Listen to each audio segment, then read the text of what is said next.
তো দেখতে পাচ্ছেন কত বড় একটা ট্রাক্টর। তো এই ট্রাক্টর দিয়ে মূলত যেগুলো গাড়ি কাদর ভেতর ডেবে যায়, তো ওইগুলো গাড়ি টেনে তোলে এই গাড়ি দিয়ে। তো এই গাড়িটার প্রচুর শক্তি, যে এত বড় গর্দর ভিতরে পড়ুন কারণ কাঁথা এটা, যে এত বড় গর্দর ভিতরে পড়ুক গাড়ি টেনে তুলে দিব একবারে।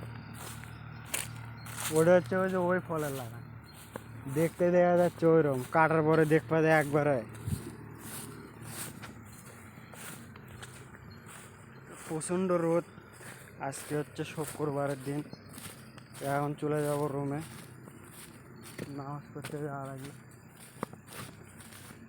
তো সবাই আপনারা ভালো থাকবেন, সবাই নামাজ টামাজ পড়বেন, আল্লাহর কাছে দোয়া করবেন যেন সবাই সুখে শান্তিতে থাকে। বর্তমান প্রচুর সমস্যা, খালি